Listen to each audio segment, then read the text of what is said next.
Pernikahan, bagi kita yang masih single, menikah adalah salah satu bagian hidup yang ingin kita lalui bersama dengan pasangan kita di masa depan.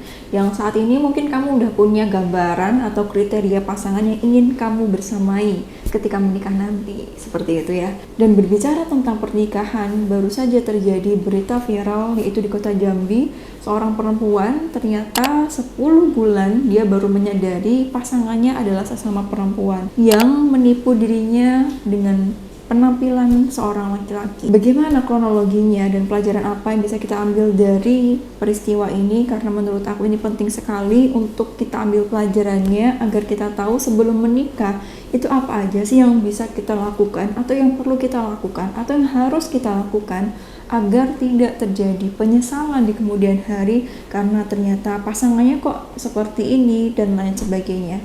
Jadi tonton videonya sampai akhir bersama aku Devi Puspita. Kita akan membahas apa yang perlu kita siapkan sebelum menikah. Jadi kronologi ceritanya, pertama kali korban dan juga pelaku berkenalan itu melalui aplikasi kencan, teman-teman. Aplikasi kencan yang direkomendasikan sama teman korban. Mereka berkenalan di situ, kemudian saling mengenal, dan korban mendapatkan kesan atau menilai pelaku ini soleh, alim, dan juga terlihat baik, dan dia percaya dengan itu. Mereka berkenalan selama 2 minggu hingga memutuskan untuk menikah, tapi dalam hal ini menikah siri, karena dengan berbagai macam alasan yang pelaku berikan, ganti nama atau apa, karena dia juga mengaku dirinya adalah mu'alaf. Dan namanya itu, kalau teman-teman tahu, teman-teman lihat gelarnya banyak banget karena dia mengaku lulusan dari spesialis syaraf New York. Dan selain itu, dia juga mengaku merupakan seorang pengusaha batubara. Mungkin ini yang menambah kepercayaan dari korban ya untuk menikahi pelaku, ditambah dengan menurut korban pelaku tadi alim, terlihat baik, terlihat soleh seperti itu, sehingga akhirnya memutuskan untuk menikah itu. Kemudian setelah menikah, korban dan juga pelaku tinggal berdua di satu rumah, dan ini menurut pengakuan korban adalah rumah orang tua korban, tapi mereka tinggal berdua di sana. Dan sebagaimana sumber berita yang aku dapatkan, korban mengaku yang menambah dia percaya kepada pelaku adalah pernah komunikasi dengan keluarga pelaku melalui video call, itu keterangannya. Namun di sini anehnya, pelaku yang mengaku dirinya seorang lulusan dokter spesialis New York dan juga pengusaha batubara malah justru sering minta uang ke korban. Sering minta uang ke korban dengan jumlah yang kalau di total itu banyak banget, 30 juta atau di sumber berita lain sampai 67 juta, dan dari beberapanya mengaku untuk dibelikan obat untuk ayah korban yang sedang sakit. Namun katanya obat itu nggak pernah ada, seperti itu teman-teman. Nah di sini kecurigaan mulai bertambah, kecurigaan mulai semakin bertambah hingga suatu ketika ibu korban itu curiga banget karena pelaku maaf ketika mandi itu tidak pernah lepas baju, hingga suatu saat dia diminta untuk melepasnya, dan di sini ketahuan ternyata dia adalah seorang perempuan asli. Kali di sini kita akan mengambil apa sih pelajaran dan juga pesan dari peristiwa ini, bagaimana bisa ini terjadi dan apa yang harus kita lakukan untuk mengantisipasi ini agar tidak terjadi kepada kita. Jadi yang pertama, karena kita perlu tahu siapa pasangan kita, bagaimana latar belakangnya, jadi harus dilakukan pengecekan terlebih dahulu. Jangan langsung percaya terhadap apa yang dia katakan tentang background keluarganya lah, tentang lulusan dia dari mana, tentang pekerjaannya, atau beberapa hal lain yang dia sampaikan secara lisan di depan kamu. Kamu juga harus memvalidasi itu apakah benar atau ini cuma bohongan aja. Seperti halnya di kasus ini, pelaku mengaku dia lulusan dari dokter syaraf, spesialis syaraf dari New York. Apakah benar memang dia lulusan dari sana? Kalau misalkan tidak, ini perlu dijadikan pertimbangan banget. Dia bohong berarti kan. Kalau kamu sudah ngecek dan ternyata bukan, berarti dia sudah bohong terhadap identitasnya, dan ini mendingan tidak dilanjutkan. Nah dalam case ini ternyata korban pernah melakukan pengecekan apakah benar suaminya ini itu lulusan dari dokter spesialis saraf New York. Nah ternyata itu nggak ada katanya, di daftarnya katanya nggak ada. Tapi kenapa dilanjutin itu aku kurang tahu karena tidak disebutkan alasannya di sana. Nah ini kalau misalkan menemukan fakta, dia bilang dia lulusan dokter misalkan dari fakultas kedokteran universitas tertentu, kamu juga harus ngecek apakah dia beneran lulusan dari universitas tersebut di fakultas kedokteran. Karena banyak sekali ya sekarang Orang yang padahal tidak punya jabatan atau apa, itu mengaku dirinya sebagai inilah di suatu perusahaan, atau yang banyak sekali marak terjadi itu mengaku sebagai salah satu bagian dari abdi negara, pakai seragam seperti itu untuk menipu orang lain.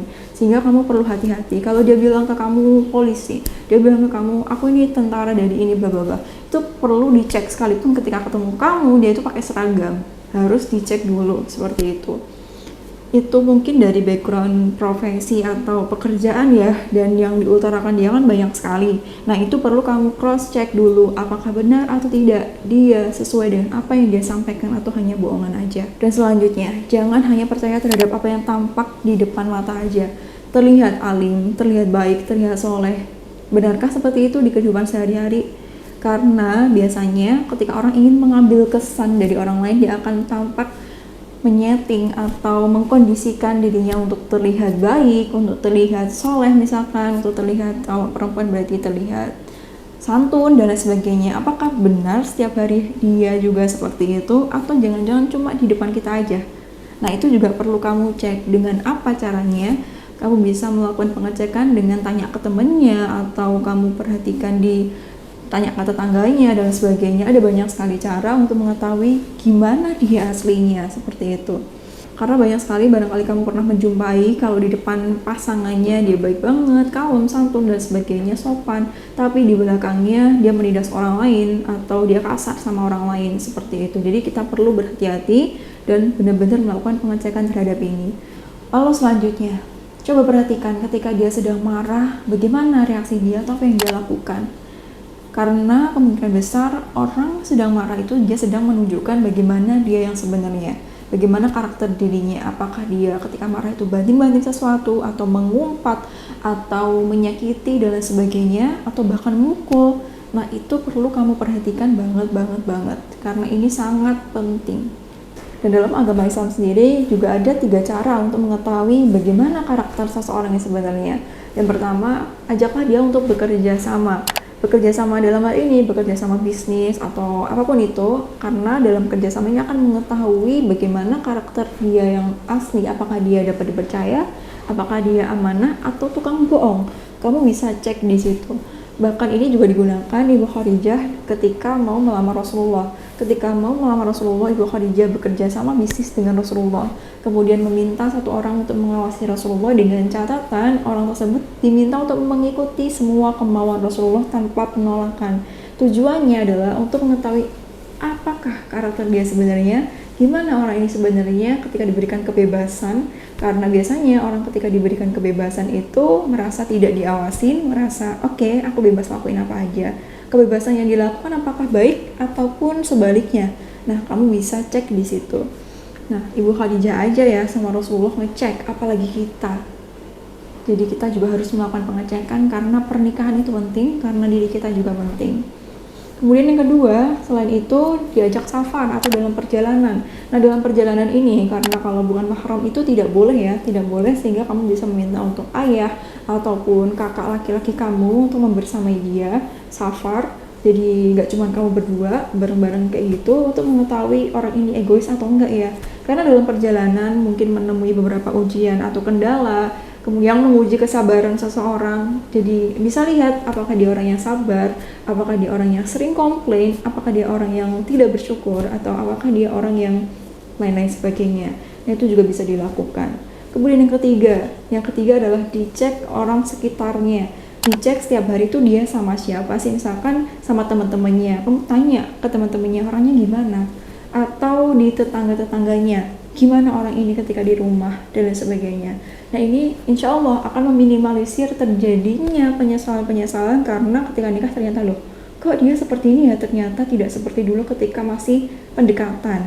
Agar hal tersebut tidak terjadi, karena ketika hal tersebut terjadi beberapa orang itu rasa sakitnya kita tidak tahu ya sebesar apa. Daripada seperti itu, lebih baik kita antisipasi dengan pengecekan terlebih dahulu. Selanjutnya, ini juga penting banget dan kamu harus memperhatikan, yaitu ketika hangout atau nongkrong atau keluar sama kamu, itu dia sering minta dibayarin atau tidak, dengan berbagai macam modus dan juga alasan. Memang sih nggak minta dibayar secara langsung dalam hal kayak bayarin aku dong, nggak minta kayak gitu, tapi dengan berbagai macam alasan, misalkan dompetnya ketinggalan lah, nggak bawa uang cash lah, ATM-nya hilang lah, atau berbagai macam alasan lain, saldonya sedang error lah atau apalah, itu juga perlu kamu perhatikan.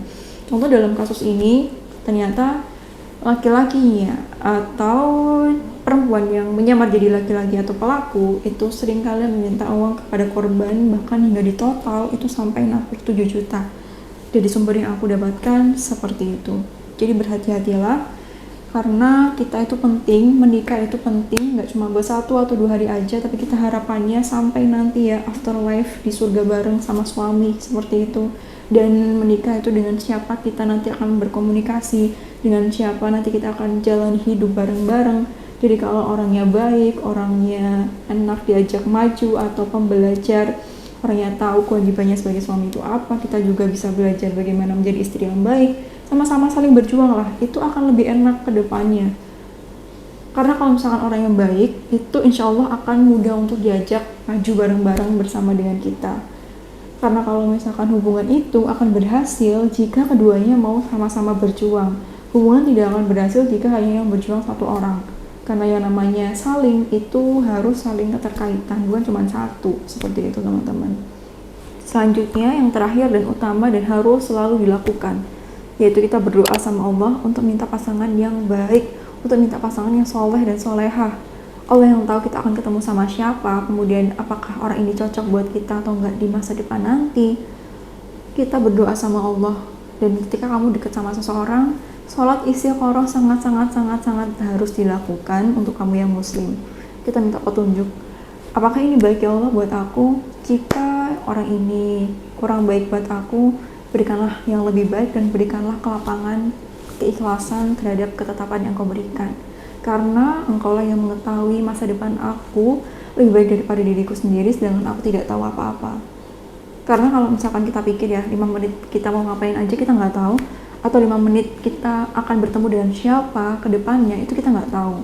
Dan Allah yang tahu, jadi berdoa sama Allah agar Allah bersamakan, nikahkan dengan orang yang baik, kemudian dijauhkan dari orang-orang yang buruk dan punya niatan buruk. Seperti itu. Jadi seperti itu teman-teman, semoga tentang persiapan sebelum menikah apa yang harus kita lakukan yang aku sampaikan pada saat ini bermanfaat untuk kamu. Bagi kamu yang udah punya planning mau menikah dalam waktu dekat ataupun ntar deh kan masih muda, gak apa-apa. Ilmu itu tidak akan ada masa kadaluarsanya, akan selalu ada manfaatnya.